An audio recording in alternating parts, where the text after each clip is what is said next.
So good afternoon, everybody. My name is Alberto Potocnik. I'm the part-time professor and deputy director of Florence School of Regulation, and I'm very happy to welcome you to this debate, Florence School of Regulation's debate on promoting competition in the retail energy market. I was supposed to be joined today by my co-host, Ilaria Conti, who is, however, in Senegal on some training on LNG. So you will have to deal with myself only today.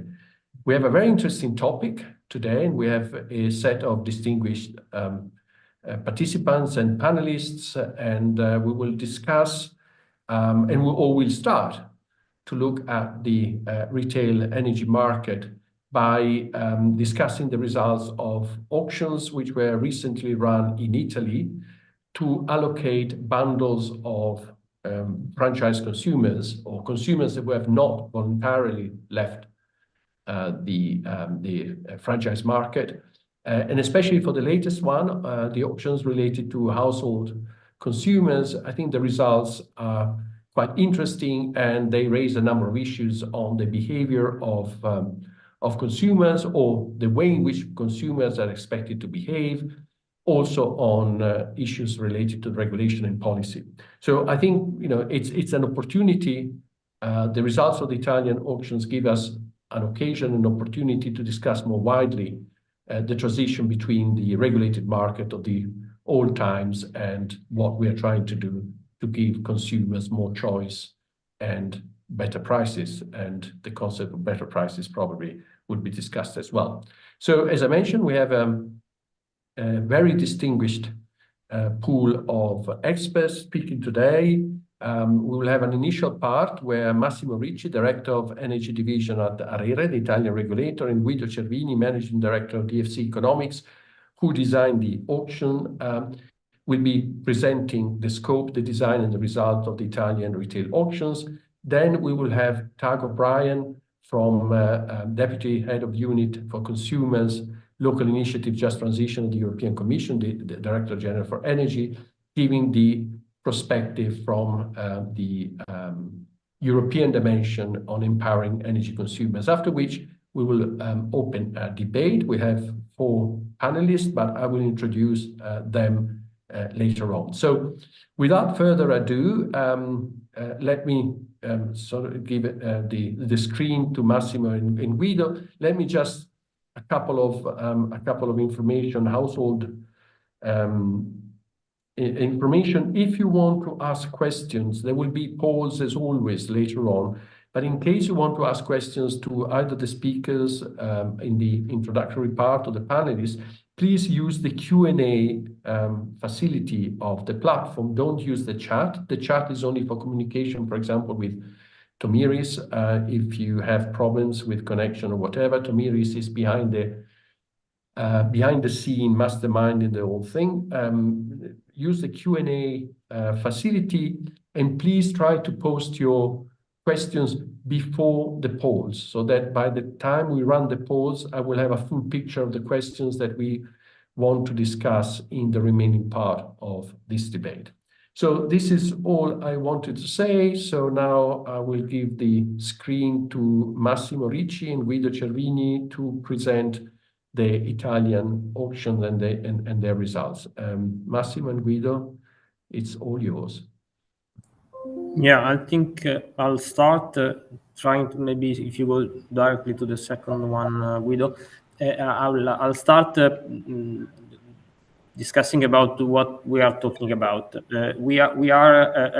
So in Italy, the market, even for households, is liberalized since 2007. So since 2007, every household can choose a supplier in the free market. But obviously, there are a lot of customers, especially at the beginning, there were the majority of them that didn't choose a supplier. So while they weren't choosing a supplier, there is this kind of last resort supplier, which is called Servizio di Maggior Tutela for the small customers, for the households as well, that was active since the beginning. So the idea was that progressively, you see 2 numbers there. At the beginning, it were there were more or less 20 million customers in 2019, and then progressively the liberalized market, the customers switching to the liberalized market were more and more. There was a trend of reduction of the customers remaining in the servizio di maggior tutela, in this kind of regulated service. And now, at the end, before the auctions, there were still around 8 million in 2023, before the last auctions. There were already some auctions for the low voltage non-households consumers, so small enterprises before. So these auctions for households were not the first. Then Guido will talk a little bit more in detail on this, but they were the most important ones, because before there were some hundreds thousands customers in the first one, then a couple of million in the second one, and now in these auctions there were for more than 4 million customers. So this was the idea, was practically arriving at a certain point in which the free market was quite developed. More than 70% of the customers of the households were already in the free market. So government and parliament decided this last step to fully liberalize the market, in which this kind of last resort service were the suppliers were to be chosen by auctions. So the auctions were to choose in these periods the suppliers for this last resort. And there are some details in which these auctions were held that Guido will discuss about afterwards, and then we'll see about the results. I don't see the presentation anymore, Guido. But yeah, exactly. We seem to have lost the presentation. I don't have.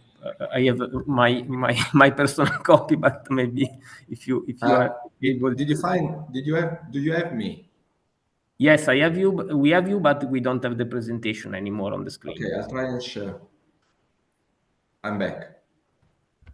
Okay, but I can go on. This is not yeah, now it's coming, I think. A slide, but it was a yes. Now we have it. More about the discussion. So, how was maybe a short remark on how was organized the regulated tariff before. It was called regulated tariff, but indeed the real part of the tariff which was really regulated was a small one. It was only the final part of the cost, the real retail cost, billing, managing the customer and everything, because all the rest of the costs, transportation, wholesale price and everything, was all passed through at market cost. So there was no subsidy to this regulated tariff. Indeed, it was the other way around. There was a small subsidy from the regulated tariff to the whole customer base, because the regulated tariff price for the component relevant to the retail costs were set not to the cost of the service. So the supplier providing the regulated service were very big ones, the historical supplier of the customers before the liberalization. So it was very, very low cost. But we decided to set up the regulated price for the retail at a higher level, which was the level of new entrant, in order not to prevent the customers within the regulated tariff to enter the free market. So the regulated tariff was not low with respect to the cost, and indeed the difference between the tariff and the real cost of the supplier was given back to all the customers, even the ones in the free market. So there was a kind of, if a subsidy was there, it was the other way around. It was not the market subsidizing the regulated tariff, but vice versa, in order not to distort the competition between the regulated tariff and the market. Then we had this year started the service, so we had these auctions, and there were the remaining customers, households customers in the regulated service were split into two.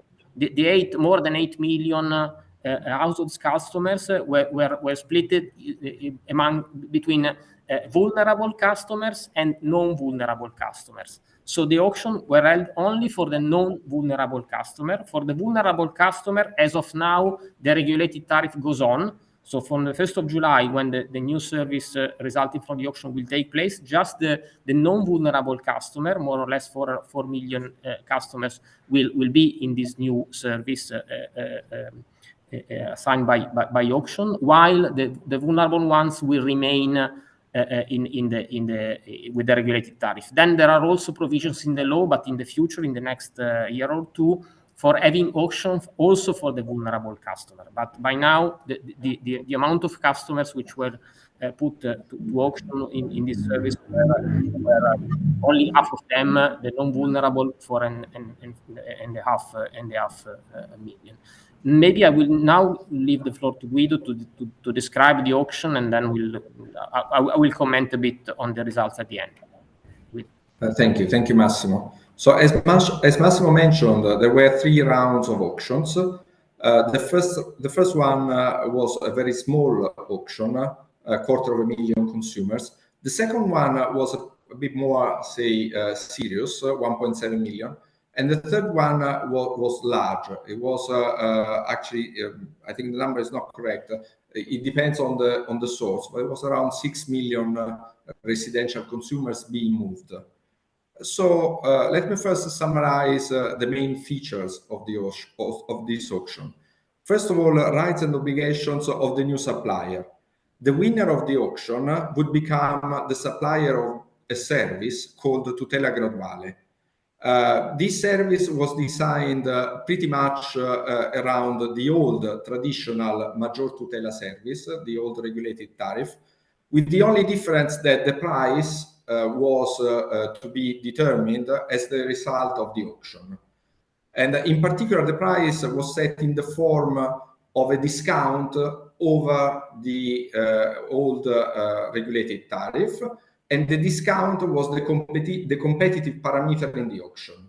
So potential suppliers would compete in the auction to acquire customers by offering the larger possible discount.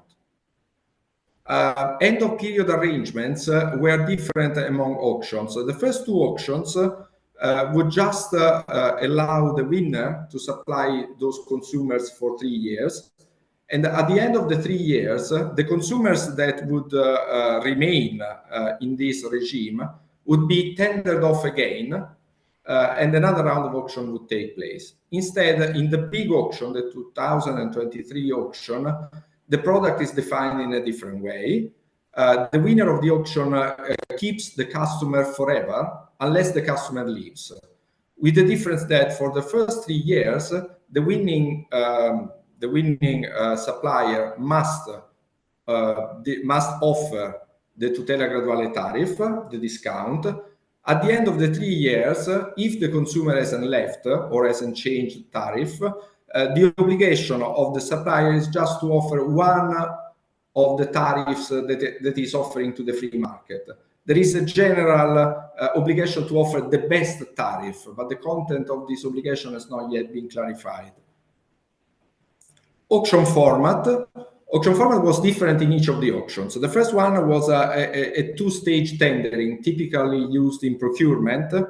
I will not describe it because there's no time. The second one was a multi-product simultaneous ascending clock auction. This is also very typical and very standard. And the third auction, the big one, the one I will focus later, was organized with a combinatorial auction. This was new. This was original.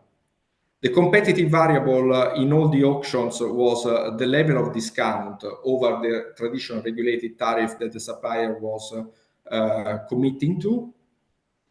And the main design drivers, this is a personal interpretation, actually, it's a non-factual element, but the first 2 auctions were designed having in mind as the main concern the problem of common value and possibly winner scores. I mean, here there was the fear, the concern that the winner of the auction would value those customers wrongly.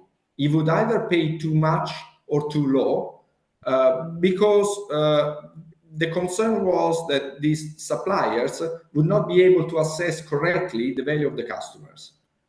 I think those concerns sort of in time had less importance. They basically disappeared. And the third auction was designed under a different concern.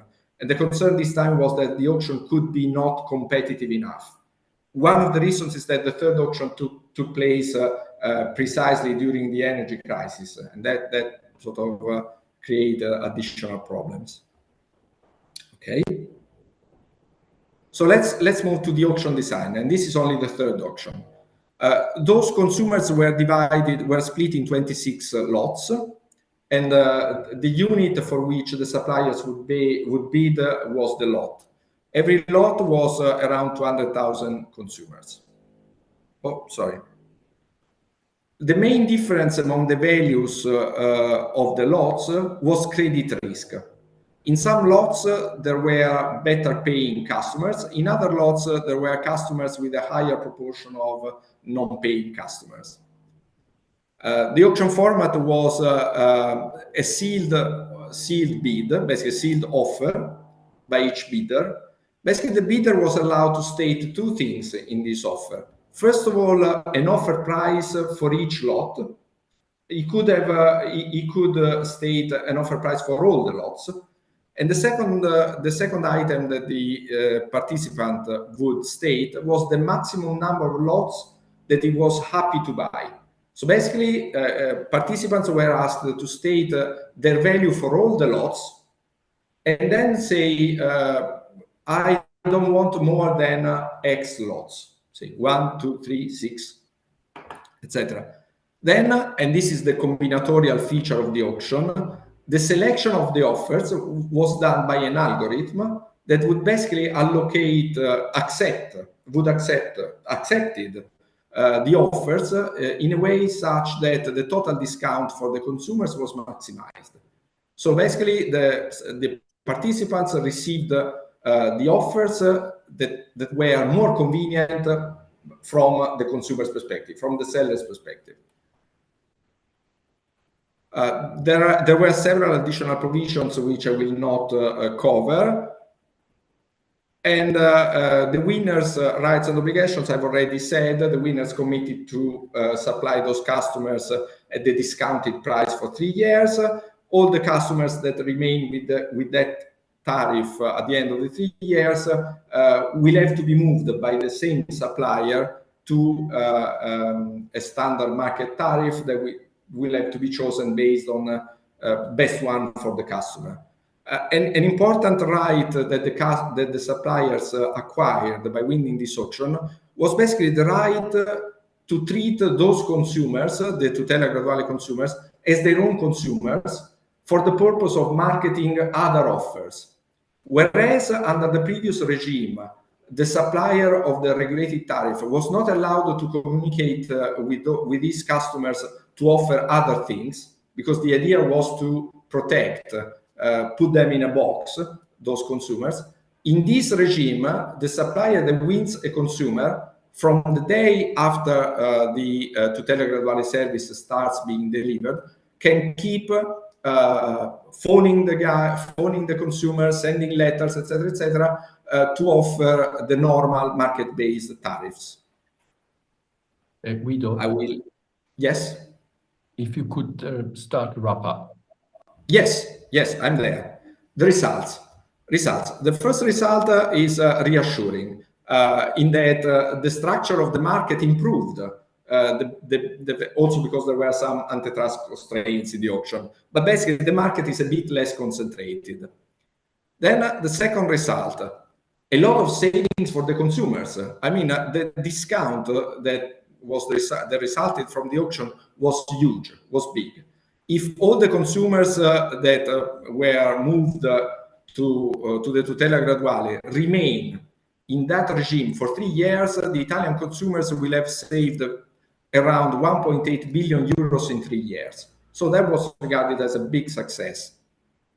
Then now there is something that I think Massimo will comment upon later, and that's the sort of shadow on this auction. The average discount for a residential customer that results from the auction is 130 euros per year. So it is really a huge discount. And based on reasonable cost assessments, I will not enter here on the assessment, but believe me, they are reasonable assessments of the cost. Each supplier loses 100 euros per year by supplying each of those customers. So I will leave you with this with this observation, and then I will hand over to Massimo for a comment. Thank you, Guido. Massimo? Massimo? Yeah, no, I just had to switch on the mic. Okay. Why that? No, you can show all the slide. I will just comment on the results because I think it's the most interesting part. So first of all, we have an issue. Starting from 1st of July, we have an issue, a political one, because we have the vulnerable customers, which remains in the previous service, paying more than the non-vulnerable one. Why that? The main reason is that those are two different services. The vulnerable customer are protected, so they cannot receive from the supplier offers in the free market. After 3 years, they are not. They will not stay with the supplier. So it's a different service. So different service, different prices. So why so a huge discount? We obviously asked ourselves. We try to find some answers. We don't have a full answer, obviously. Basically two things. The first one is obviously each customer has a value for the supplier because first of all they can make offers, they can bring the customer in the free market, so they have a direct contact with the customers. At the end of the 3 years, as Guido said, if the customer doesn't choose, it will remain with the same supplier at the free market price. So there is an opportunity to exploit the free market price after the end of the 3-year period. And moreover, there is also the possibility for the supplier to leverage on different kind of services. I don't know, telecommunication, installation of devices. So it's very, very difficult to state if there is something wrong in this or not. Obviously, the offers from the supplier were very different. We experienced very different offers and very different prices in the various region, and so it's very, very difficult. But that's the reasons we imagine that we're beyond that. Obviously, there is also kind of a suspicion that we can summarize in saying competition for the market did work. Maybe it works so well because competition in the market is not working as well, because then you can think about the fact that the supplier think they can recover those money, those discounts in the free market, and they have the ability to recover those discounts, maybe because the free market is not so competitive. That's the shadow that Guido was mentioning before. But there is no real evidence because we have really different organization of supplier on the country. So maybe some suppliers can immediately sell to these customers also other products and services, so they can immediately exploit even outside the power market that value of the customer, and so it's very, very difficult. Obviously, we will be monitoring this market, also the free market mainly, because now the free market is between 70 and 80% of the whole customer base. So we need to monitor first of all the free market prices, and not necessarily maybe we ended up with this maggior tutela services, but now we need to monitor even stronger than before how the free market works. I think I will stop here because I don't have much more to say. I started answer to the question, Alberto. I don't know if it's the right way of doing it, or since I already knew what Guido was saying, I'll try to wait until. Okay, well, thank you very much. Thanks for this presentation. I think this is setting very well the scene for the discussion to come. I think you described briefly, but I think quite completely what ARERA has done, and it was ARERA who organized the auctions. So Tag O'Brien, Deputy Head of Unit Consumers Local Initiative Just Transition at DGNR. What's your take?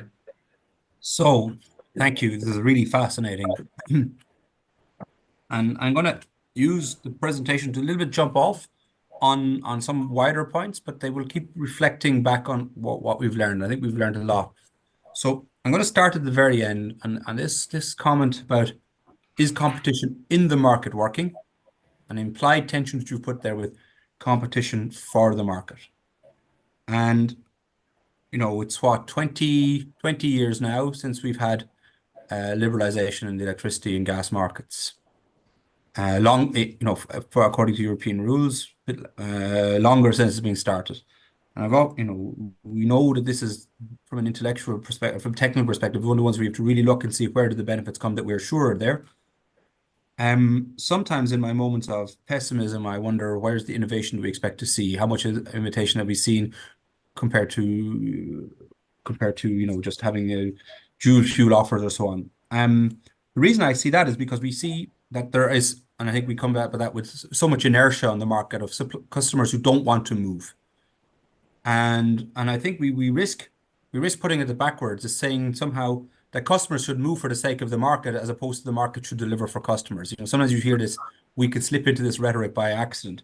I think we need to look much more carefully at why customers don't move, and therefore why there might also be a sense of a need for regulated prices to go along with that.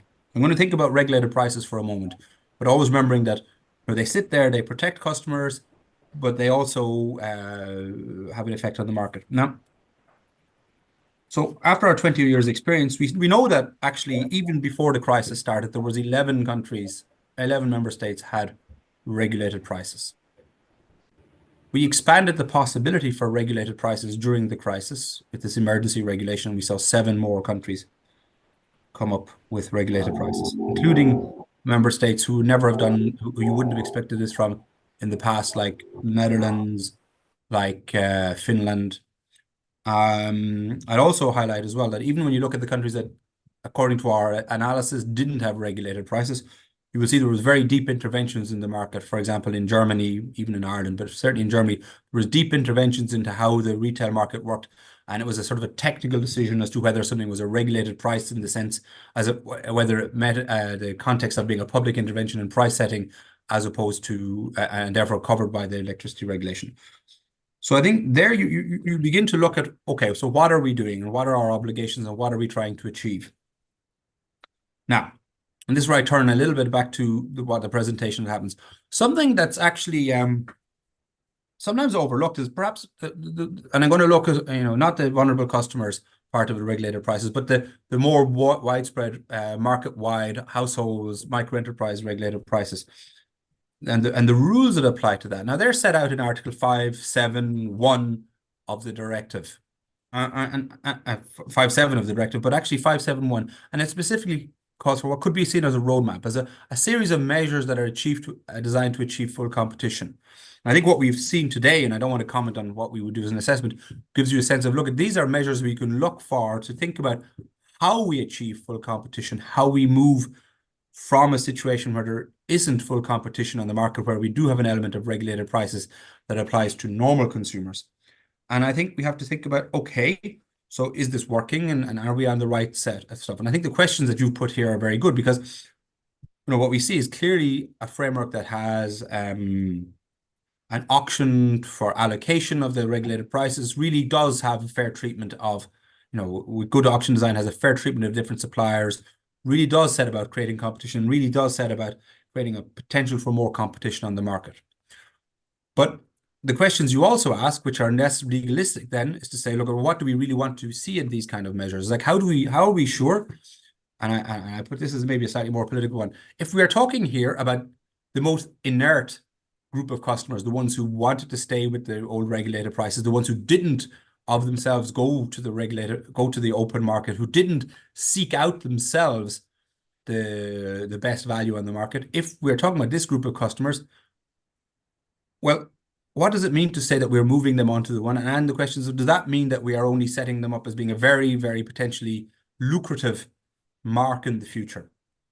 So I think we have questions ourselves then when we ask about, if we have this, if we move away from having a regulated price, if we go through this, we do this very interesting system, how do we make sure that we have consumer competition that really works in the future, that we have consumer protection that works for these, if they're valuable customers who are only valuable because somebody sees them as being a potential resource to be exploited? I think that's an interesting question. It's not a negative comment on the process, but it's a sort of a policy framework that leads. And I think here, I think this is where we fit into the whole idea. Well, what are we doing about regulated prices? How do we see it fitting with the market and with our wider objectives? Now, you know, I think we are at a very interesting point in the technological cycle where we really see for the first time real potential for innovation in the retail market in terms of energy services. If people are electrifying heating, if they're electrifying transport at the same time, that you can really think differently about how this is done. So the potential downfalls of regulated prices are possibly higher than they were at any other point. And yet, I mentioned that 7 countries implemented regulated prices in response to the crisis. And these lessons, once learned, maybe people are going to be quicker to see that and see this as being a way to tackle problems in the future. So we have to really look about how we apply, now that we're back in the normal world, how do we apply Article 5? How do we apply the rules around regulated prices in the future going forward from the European perspective? I think it's going to be an important part of the work of the new Commission. And we are already beginning on our side the process of looking at how regulated prices and how free pricing in practice has been implemented. We have been collecting data from member states. There'll be more data to be collected. We'll be doing more studies over the next number of years. And I think we're going to be very interested to see what happened in Italy and how this has worked and what the experiences are and the kind of questions that have been raised today, how are they answered in practice. What are the good messages that we have here? How can we say about things that work? What are the good messages the good lessons that we learned from the crisis in terms of if you are designing a regulated price, that you keep space for competition, that you don't undermine competition more generally. I think it's going to be a really important part of what we're doing of drawing these lessons. At the same time, I want to say something that I just jotted down, because I thought it was very interesting to see that there are customer groups of about 200,000 at a time. Now, this is very interesting. It's very good. 200,000 is a substantial number of customers to be taken on board. What we have to think about is how we apply those lessons for member states who have a total number of customers of not much more than 200,000 customers.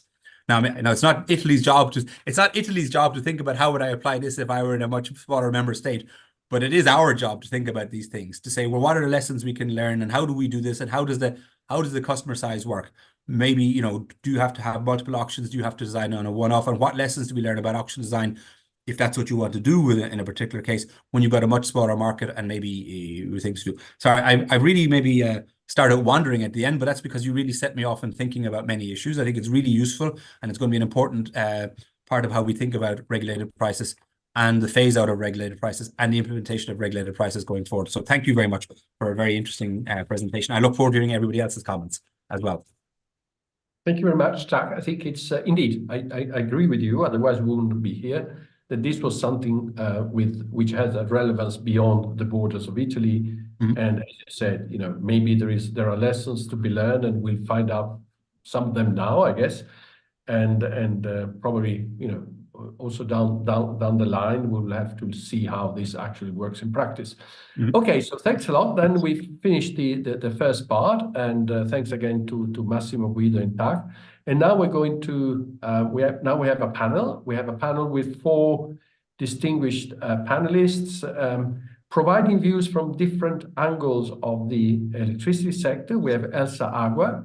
She's a member of the Customers and Retail Markets Working Group at CER, the Council of European Energy Regulators. So she would provide the perspective of the regulators. We have Paola Pietrantozzi. She's the General Secretary of Adiconsum, the Italian Consumers Protection Association. So she will provide the perspective of the Consumers Association. She will be speaking in Italian. I will translate her intervention in English. I will do my best.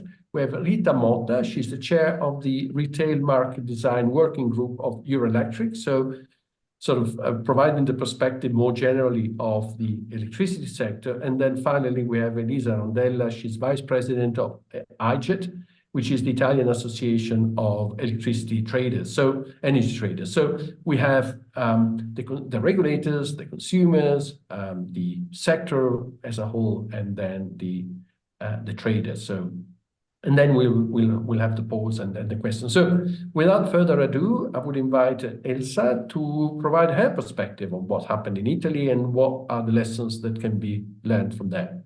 Elsa, the screen is yours. Hello, everyone. It's a pleasure to be here and take part of this debate. And you know that as a regulator, one of our job is to promote competition in retail markets while protecting consumers. To promote competition, you must engage consumers and give them confidence in the market and in the suppliers. The question is that we know that the behavior of customers it's different from country to country and even from region to region inside a country. And some customers just don't want to switch, or so this kind of auction, it's really interesting to promote this competition. And we also know that this energy sector has its own language, and that has been difficult to pass that kind of hermetic language to a more common one. Even the bills are hard to understand.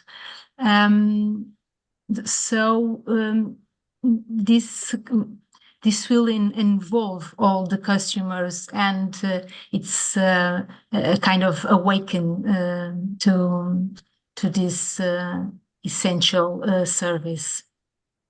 And anyway, there are a few things that in the regulator perspective can also be done since to involve the customers, besides all the training programs that you can do, the standardized pre-contractual information, so consumers can compare easily. But this kind of information, it's for consumers that are already more active, or they are awake for this kind of sector and service. So everything should be easy for the customer. Anyway, to make consumers switch suppliers, it must be assured the resilience of the suppliers, to make them to make the consumers have confidence in the market. These auctions will also increase for each supplier the cost obligations to the networks, and also for balancing. So it's essential to apply some kind of prudential regulation or even some kind of hedging obligations to suppliers to prevent bankruptcy of the suppliers. And because when there is no bankruptcies, there is an increase of customers' confidence in new market players. I guess that all the suppliers that were in this auction are, they are bigger suppliers and small suppliers, and the small suppliers will have more difficulty to comply their cost obligations. So it's essential to have this kind of prudential regulations to prevent them to go to bankruptcy. Because when there is a bankruptcy, is not the incumbent that is affected, but the small suppliers and the market as a whole.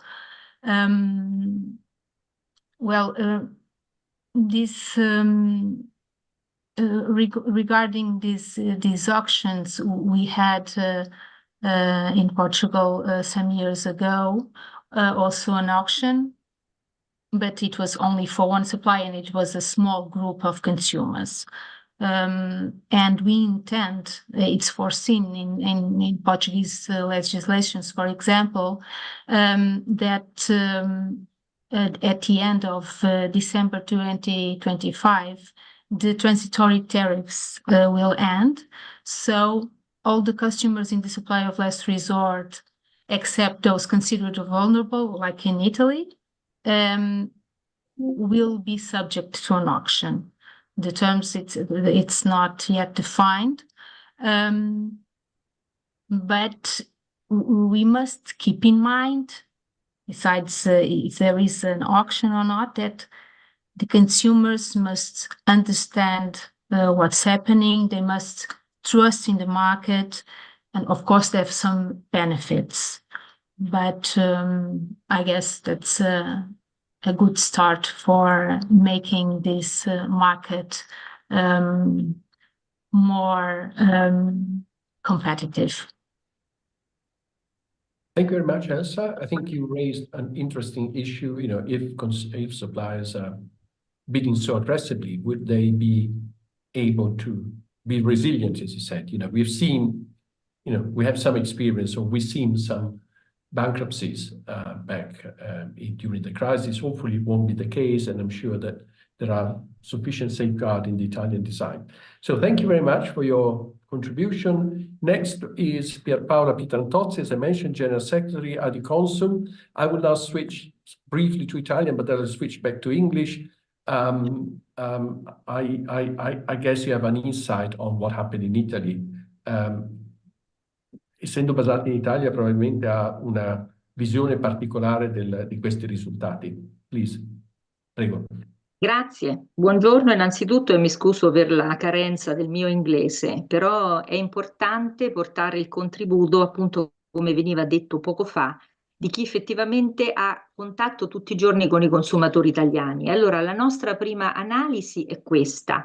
Dobbiamo chiederci per quale motivo la grande massa di consumatori, le slide lo hanno dimostrato, dopo tanti anni ancora si stazionavano nel mercato tutelato e non entravano nel mercato libero.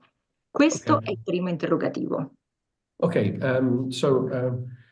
the first question is why, after so many years of retail market liberalization, there are so many consumers which are still were still and still are in the franchise market. And this is something that we need to ask ourselves. Yes, please, prego. Ok, allora la risposta che diamo noi, che tutti i giorni abbiamo contatto con la gente, è che il settore dell'energia, la formazione del prezzo, la tariffa in Italia è molto composita, molto complessa, e quindi il consumatore, ma soprattutto il consumatore medio, ha sempre avuto difficoltà ad analizzarle, a fare dei confronti. Per secondo motivo, il mercato libero è stato visto da subito come l'opportunità per fare business, soprattutto dai grandi player. E questo ha portato a una non competizione e un livello di prezzo nel mercato libero che in tutti questi anni è sempre stato superiore al tutelato e che sostanzialmente quindi non ha realizzato quello che un libero mercato dovrebbe portare, cioè l'economicità del prezzo e la trasparenza. Okay, so the answers that the Italian Consumer Association has come up with on the basis of their experience, it is twofold. First of all, is that this market was complex, the liberalized market was complex, especially for the average consumers. And the second one is that the free market was seen as a market for making business for large suppliers. And that has actually resulted in prices in the liberalized market being actually higher in most cases than the prices in the wholesale, in the franchise market, which should have not been the case.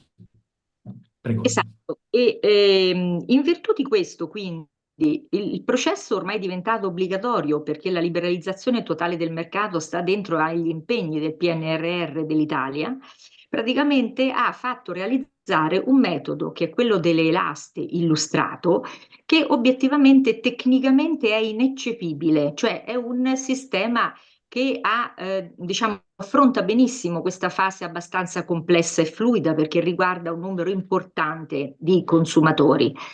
È chiaro però che analizzare, per quanto oggi si sa, i risultati di queste aste fa ancora di più confermare la nostra visione. Dico questo concetto, poi mi taccio. Le aste sono state costruite con un'offerta a ribasso rispetto al costo di commercializzazione e questi ribassi sono stati talmente alti che di fatto determineranno una tariffa del servizio a tutele graduali molto conveniente, anche molto di più del servizio tutelato. E allora ci viene da interrogarci perché.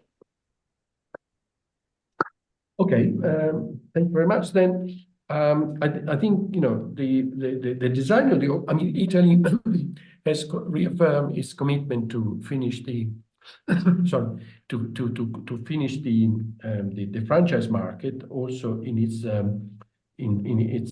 national plan, and the design of the auction seems to be fine. That is not a problem. However, the question arises, and I guess it's what we are here anyway, is why these auctions has resulted in so high discounts.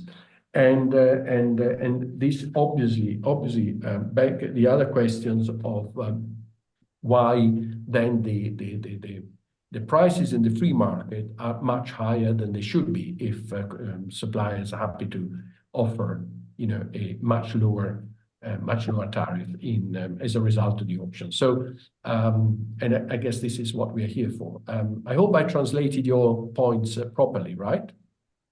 Allora, do risposta alla domanda con cui mi sono fermata. Okay. Sostanzialmente i grandi player hanno, dal nostro punto di vista, chiaramente è un osservatorio il nostro, hanno fatto un'offerta molto a ribasso perché hanno puntato soprattutto ad accaparrarsi, uso questo termine un po' forte, una gran fetta di utenze, di pod, quindi di clienti, che sostanzialmente sono importanti per gestirseli nei 3 anni, ma soprattutto per cercare di portarseli nel mercato libero, magari facendo offerte particolari che possano quindi fidelizzarli. Ora, questa cosa va sicuramente molto attenzionata dal punto di vista dell'autorità, ma soprattutto può avere però anche un effetto buono, perché questo evento potrebbe finalmente risvegliare nel mercato libero una competizione e abbassare i prezzi che potrebbe quindi agevolare veramente una liberalizzazione del mercato più economica.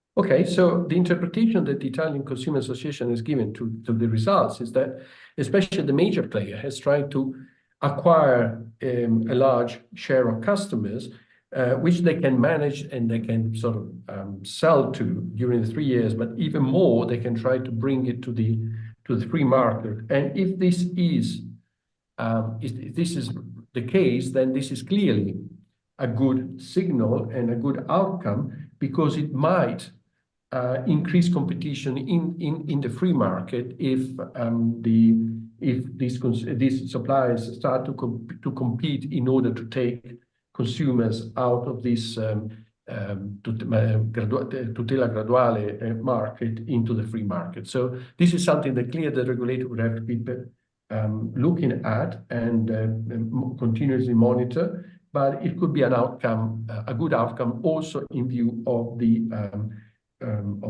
spread of the free market. Aggiungo un'ultima cosa, proprio in virtù di tutto quello che ho detto, c'è stato un gap grande in tutta questa partita che non è solo di oggi e che sicuramente è in parte imputabile anche all'autorità.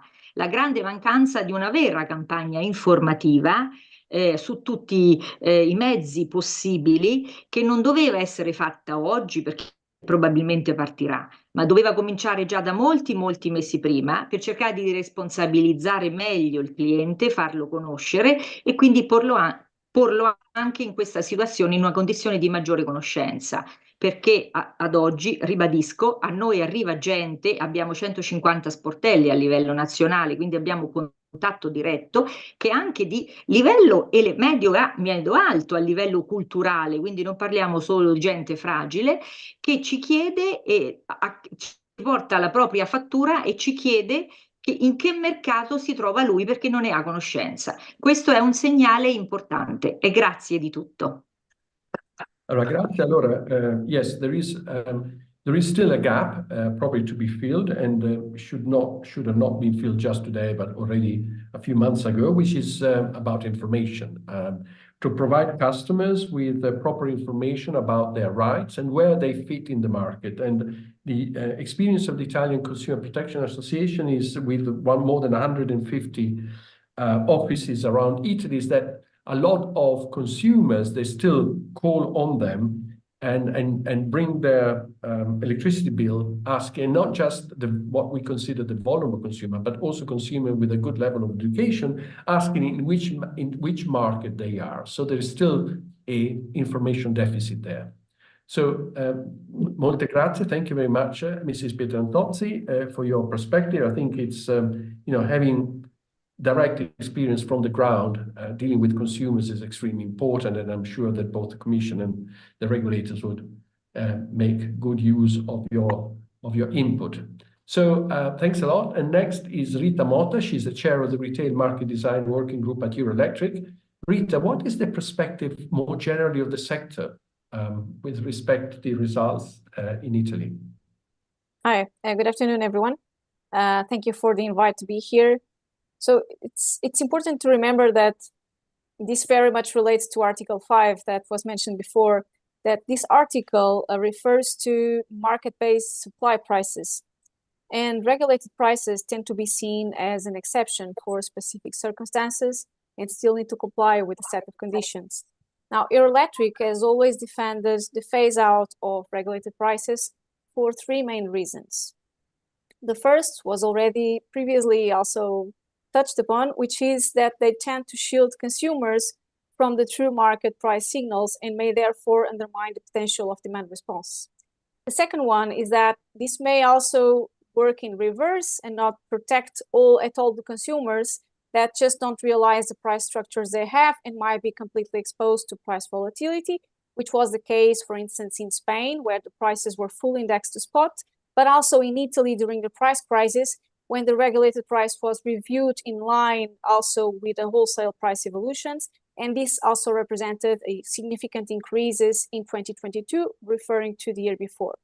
And the third one is about the retail price regulation that also may become a serious obstacle to competition itself.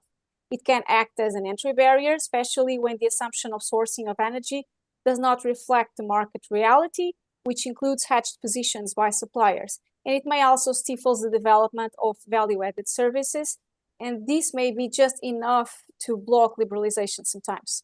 So it's important to allow the market to work, to foster competition and the choice to consumers rather than imposing regulated structures. This will allow consumers to self-determine what makes more sense for them and to choose an optimal exposure to price volatility, corresponding also to their own flexibility potential and their own risk aversion. Now, regarding the Italian experience and the auctions we are here debating today. So one positive aspect that we see is, of course, the fact that these auctions reduce concentration in the Italian electricity retail market, which was also one of the big intentions with these auctions. However, it's not really a solution to liberalize the market, as in practice, the result is a new regulated price once again. So the choice of methodology and design, unfortunately, disregarded consumer choice, engagement, even protection in our perspective, and it comes with 5 main risks or problems in our view. One of them is that the focus was only price. It did not take into account other features related to proven quality of service from the suppliers. A solely price-based auction limits other benefits from efficiency, innovation, product differentiation that appears from competitive markets.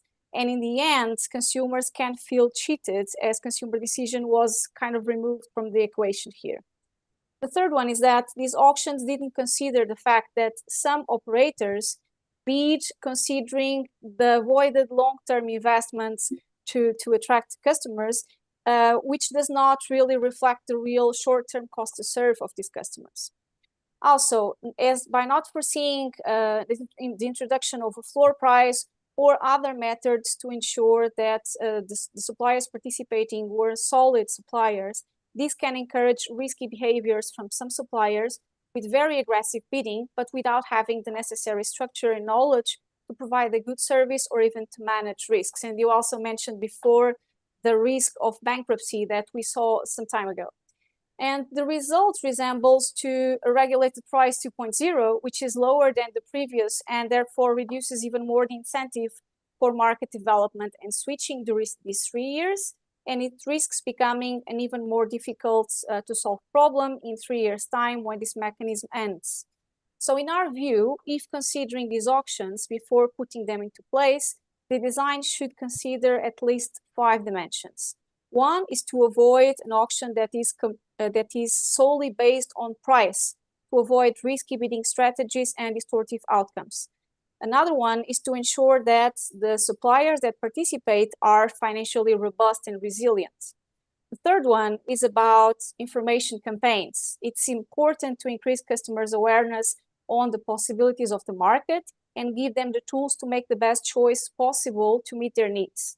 Number 4 is to ensure proper information to customers about the auction itself, what it means in practice, and what are the available choices. And number 5 is to ensure data protection of consumers with regard to this automatic switching and commercial operation. And to finalize, still we think that there are other efficient solutions that can also be considered to incentivize customers to switch to the market. One of them is to act directly on the sourcing methodology of regulated prices to make it more transparent, more reflective of real market references, and to ensure effective competition. One example is the methodology that is in place for years already in the Portuguese regulated tariff, which also considers part of the sourcing based on different maturity forward products and not just spot prices.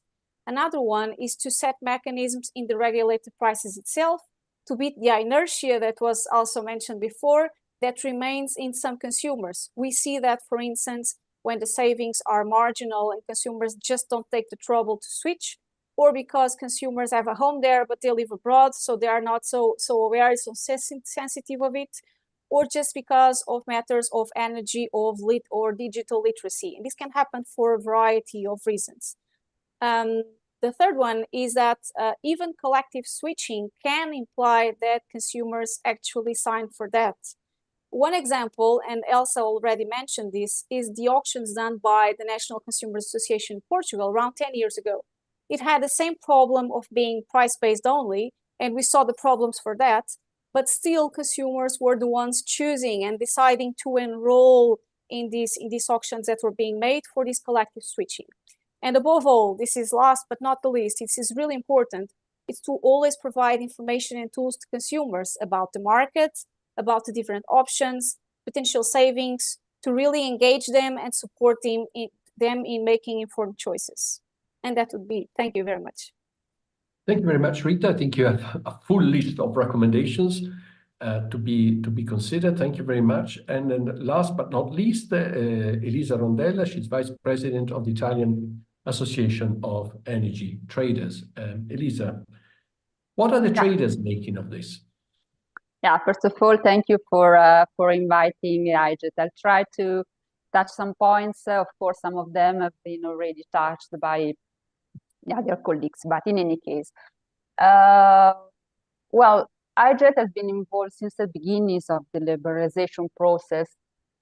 And yeah, we think that the auction as a tool to end the regulated prices in electricity were introduced mainly because they are level of a concentration of the market, as we saw before. If I remember correct, in 2022, the market share of the first operator on the protected market was about 85%. Second operator had a market share of 6%, just to give you some examples. So in such a context, thinking to remove regulated prices by simply leaving customers on the free market with the regulated price suppliers, like happened in the gas sector, simply had no sense. So that's why when in 2017 auctions were introduced as a way to open the market, of course, IJET was strongly in favor and supported this choice. Well, now after many millions of customers involved in the process, I think we have many elements to say what did work and what didn't. and also to say if customers will benefit from this path. Well, what did work? In our opinion, for sure, it worked the idea of the regulator to combine the aim of having a high level of competition together with stricter requirements in terms of financial and operational stability, in order to avoid to assign the services to risky suppliers. But let's move to the other side. So what didn't work properly in our view? For sure, the way all this has been, or better, hasn't been managed by the government in terms of an information point of view. It is a point that has been underlined before, but for sure the lack of an informative campaign left the room to uncontrolled information, which for sure contributed to increase confusion for customers. Then there's another point that we still don't understand properly, and is the fact that it seems that the regulator seemed not to believe in the success of the process, especially referring to the last auction that took place. And even if the results of the previous ones were considered very successful. And this fact led ARERA to introduce some elements that at the end led to potential criticalities in terms of impact to the auction price. Well, the first element is the fact that for this last auction, they decided to switch from a multi-round auction to one round sealed auction. So basically preventing participants to have some price discovery. And this, together with the fact that a floor was not there, basically implied the possibility to have a negative price, like at the end happened. Second point, we didn't support it, and we asked for a different solution since the beginning, was the willingness to pass through the entire price signal emerging from the auction to final customers. In IJET opinion, another solution could have been that of limiting the transfer, so basically collecting this resource coming from the auction to other social or system purposes. But, well, yes, I think I have one or 2 minutes more. I think there's another point it's important or relevant to underline, and is the following. Does it have any sense to compare the auction price, the results of this auction, to the current commercialization cost of the market offers, or as well as of the regulated price? Well, in our opinion, probably not, because this last auction has been perceived by many suppliers as a sort of once-in-a-lifetime chance to get in touch with inactive customers that would have hardly been acquired via direct actions. So the price coming from this mechanism reflects, in our opinion, much more a long-term investment logic rather than an actual cost reflective one. And the very last point. Well, can we say that customers will benefit from the completion of the liberalization? Well, in IJET opinion, definitely yes, but not only because of the commodity price. We think that the commodity price is, of course, an important element to evaluate, but the competitive market had stimulated suppliers to develop value-added services, accompanying customers on multiple aspects of their house and energy management. And we think this is an important element to take into consideration when you evaluate the effects of opening a market like this one. Thank you very much, Elisa. I like your reference to once in a lifetime opportunity to get to suppliers who are quite dormant and would not switch by their own will. And I think there is a lot probably behind this suggestion. So thanks a lot. We are now, thanks to all the panelists, we're now to the point where we want to involve our audience, who has already been submitting questions, and I've seen that many of the questions have already been answered. So thank you very much to our panelists who have also done an extra job in answering directly. So Tomiris, if we could run the first poll. It's about how general is the results in Italy. So the question is, in your views, if similar retail auctions to the one used in Italy had been run in other member states, would they have produced the same similar results? Yes, in all or most member states, or possibly, but only in a few member states, or no, as the results of the Italian auctions are very specific to Italy, and then you have an option to say that you have no views. So let's see what the audience think of how, whether the Italian experience could be directly relevant in other countries, other member states.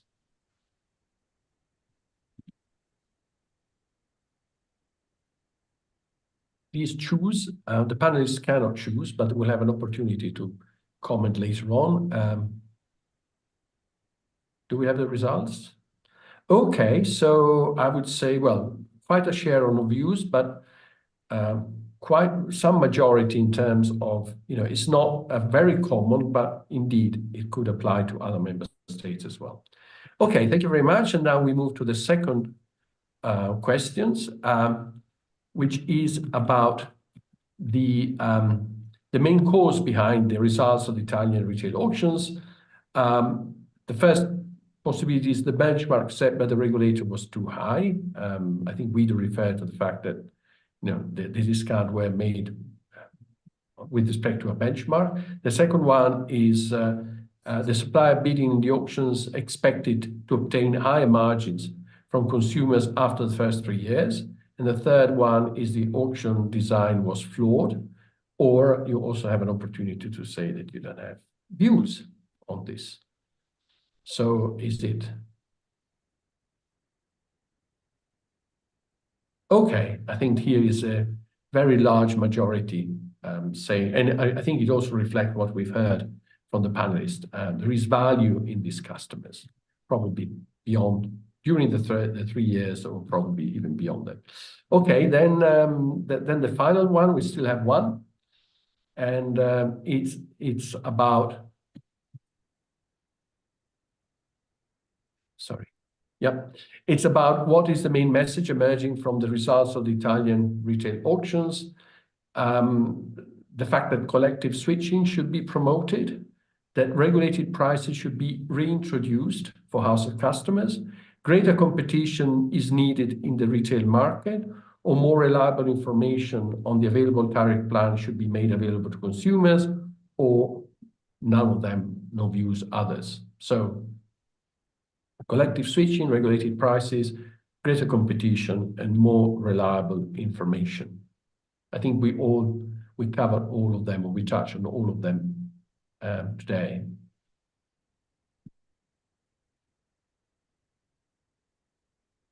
All right, so I think there is, well, very, very nicely, regulated prices are not, seems to be attracting a lot of favor, but all the other measures, all the other sort of proposals seems to have received some sort of support. So I think now we move to commenting, and because I understand that Massimo will have soon to leave us, I would start from Massimo, and I will then ask all the other panelists and presenters to provide a bit of a, their take on what we've on the result of the poll. So Massimo, what's your take on the results?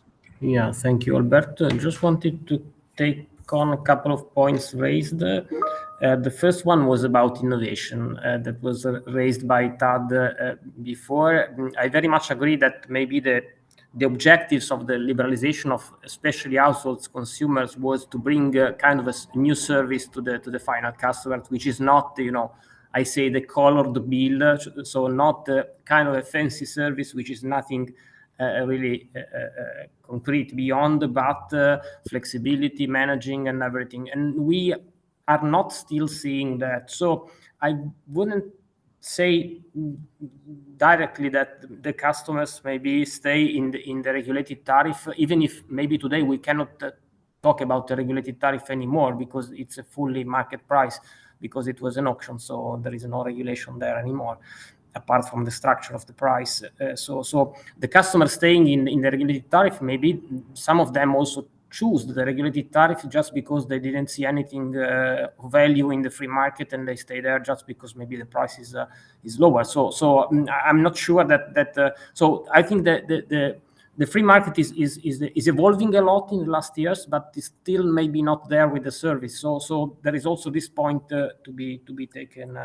To be taken into account. So I think this is a very important point. Regarding the regulated tariff, I should say in Italy during the crisis there was no particular protection in the regulated tariff, the other way around, because it was fully indexed to the spot market. So if you want the free market was much more hedged with the fixed price. So there was one of the few periods in the last year in which the regulated tariff was higher than the average free market tariff, the crisis, because there was no regulation on the market price. The regulation was only on this kind of retail component, which was quite low.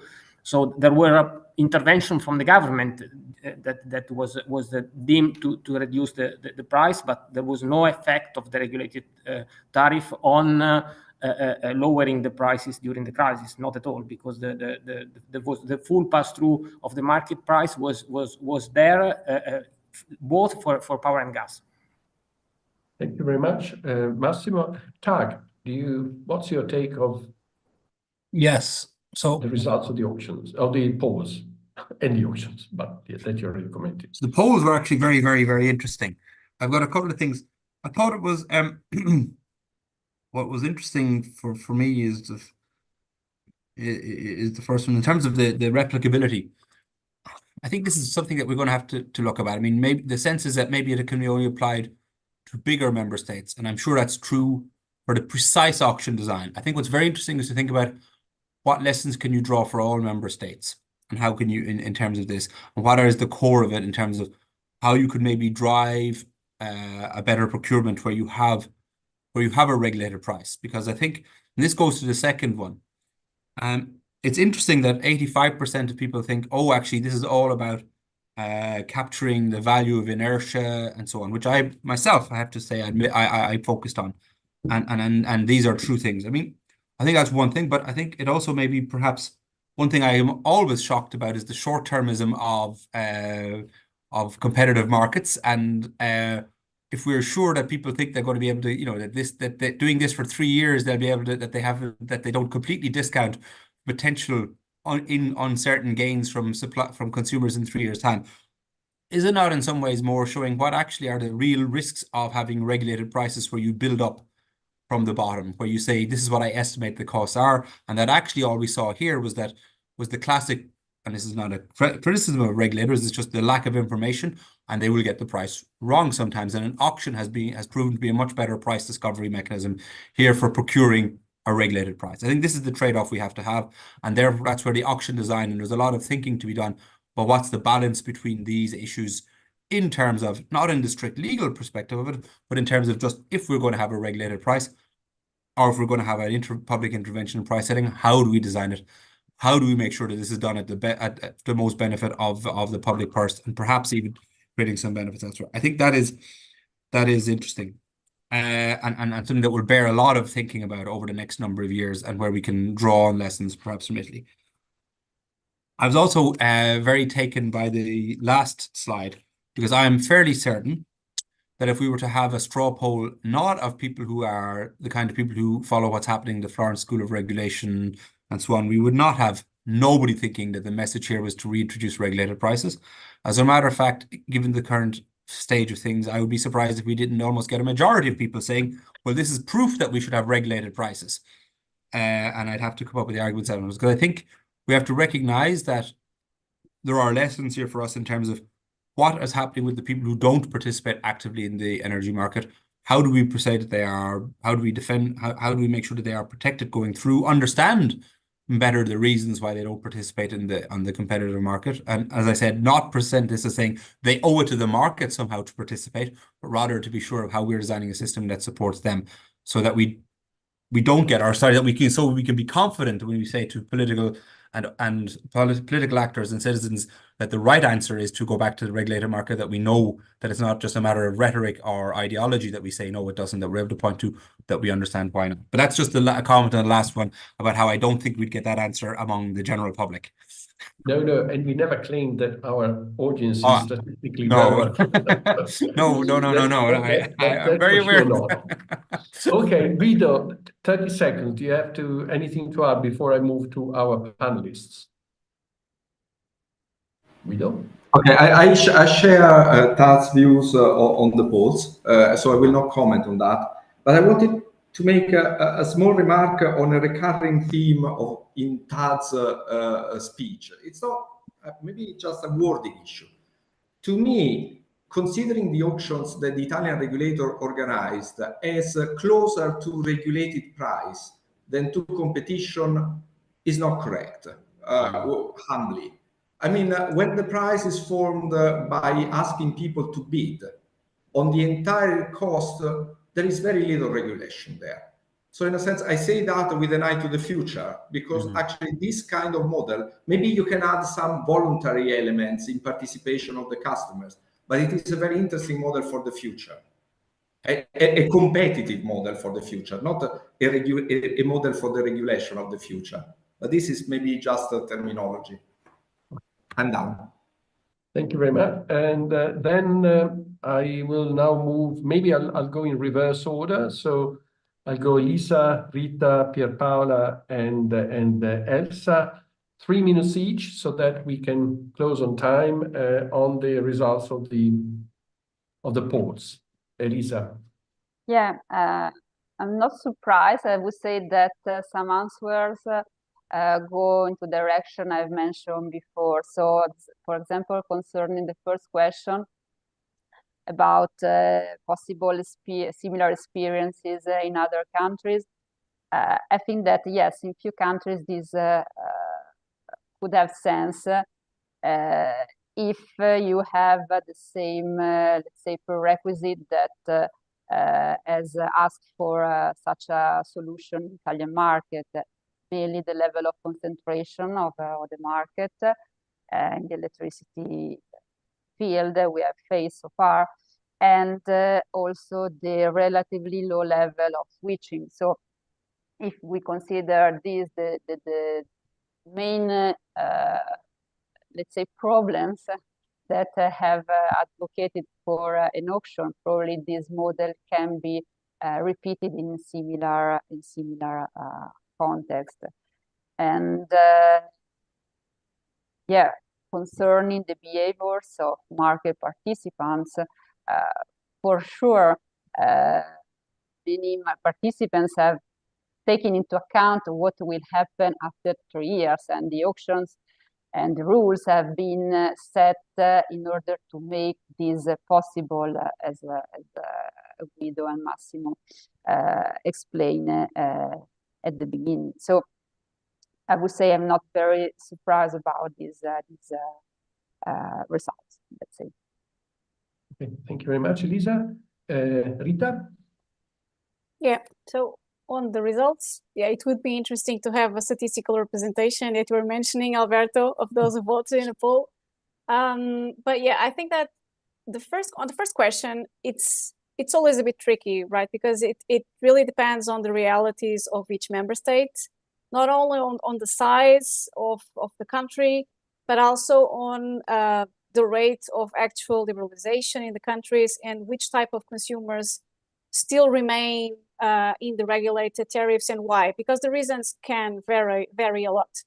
So I think before entering in auctions where consumers don't really have vote on it, it would be interesting to really try to understand the reasons why consumers are remaining in those tariffs.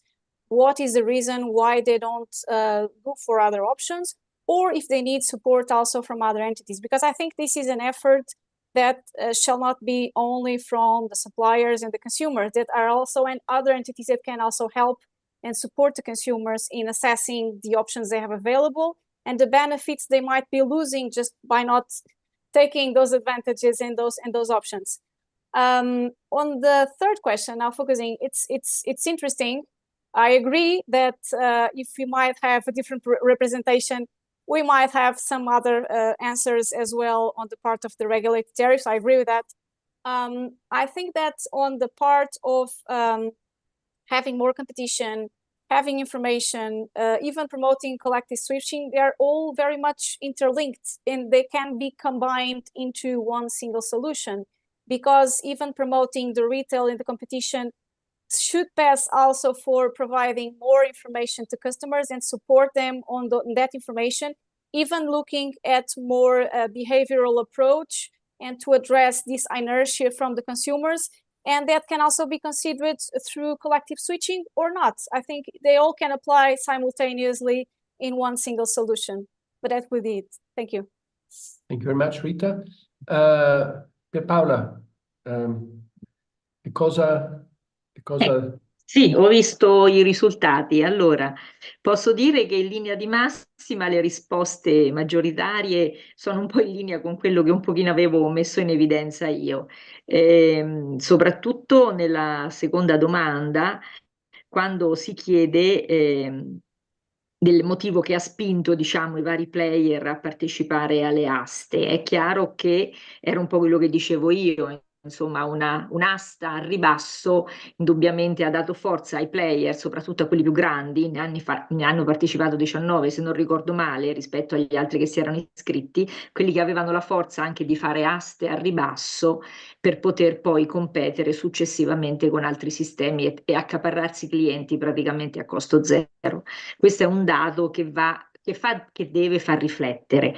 Se posso un altro concetto, così poi traduci con tranquillità, c'è altro poco da dire, nel senso, sulla terza domanda è secondo me necessario che si lavori per mettere in atto una maggiore concorrenza nello spirito che dicevo prima. Quindi le aste possono essere un mezzo, come ho messo in evidenza, anche se partite con un spirito secondo me anche un pochino speculativo, però può essere un mezzo per poter avviare veramente un mercato libero e concorrenziale anche in questo settore abbastanza complesso.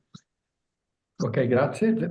Then I mean, on this second question, it reflects very much what she already said, the fact that these auctions were used by large suppliers to gain a consumer base, which they can sort of work with later on within the 3 years and afterwards.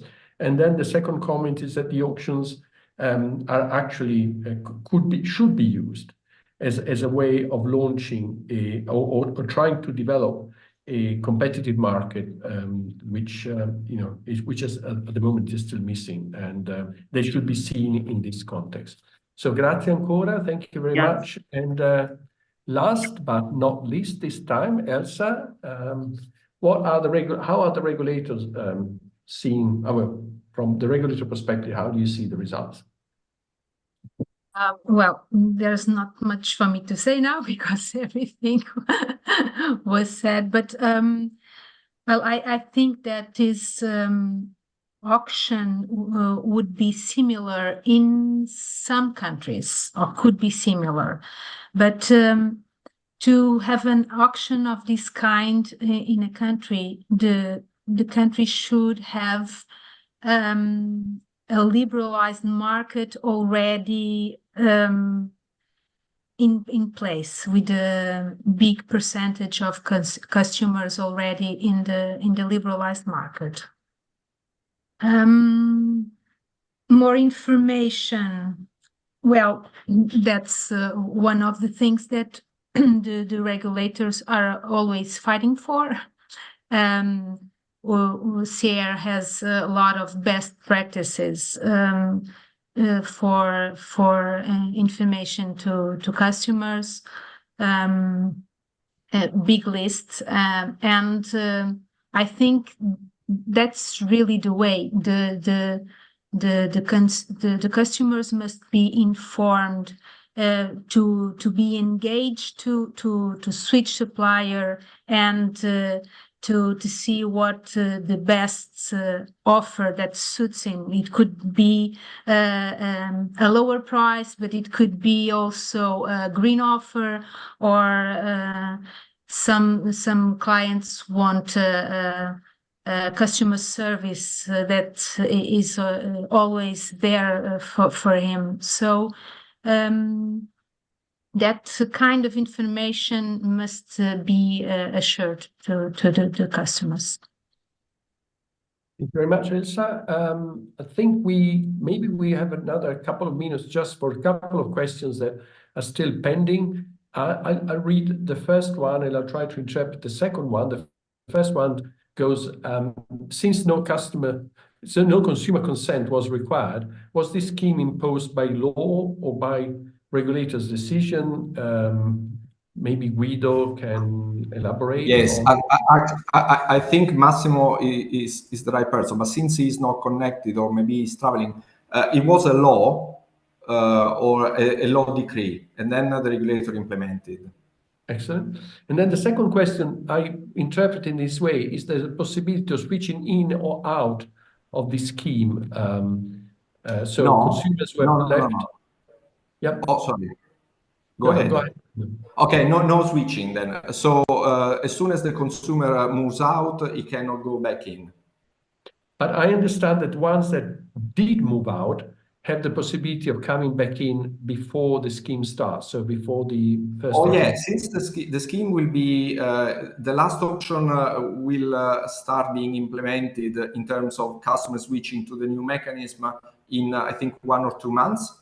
So for 1 or 2 months, customers can still go back to the regulated tariff in order to be then moved to the results of the auction. Okay, so there's still a lot of opportunities for those who have moved out. Yes. And I think it would be interesting to see whether suppliers in the free market, because we've seen this elsewhere in similar cases, suppliers in the free market would try to keep their customers by offering offers, prices which are in line with the new, the new terms. Well, we see that. We see that. This is not sort of scientific evidence, but we have evidence of suppliers in the free market offering not prices, but offering options that look similar to the tutela graduale, to this regulated price. But then, for example, they have fixed prices. So maybe you don't know whether the total bill is higher or lower. Okay, thanks a lot. Well, now we come to the end. I think it has been, well, we only touched the tip of the iceberg, because there is a lot more to be said about the experience being gained in Italy and its relevance elsewhere. But it has been, at least in my view, a fascinating discussion. And as I said, not the last event we'll organize on this. I don't know how we'll attract a statistically relevant audience, but we'll try that as well, maybe stratifying. I would like to thank Massimo, Guido, Tag, and then Elsa, Pierpaola, Rita, Elisa, and all the audience that has followed us and provided interesting questions. And last but not least, Tomiris behind the scene, without whom none of this would be possible. So thank you very much. And until next time, almost every Wednesday, we are online with one event or another. So follow us on socials and our website. So thanks a lot to everybody, and have a good rest of the day. Thank you, Alberto. Thank you, Massimo. Thank you, everybody. Thank you. Thank you so much.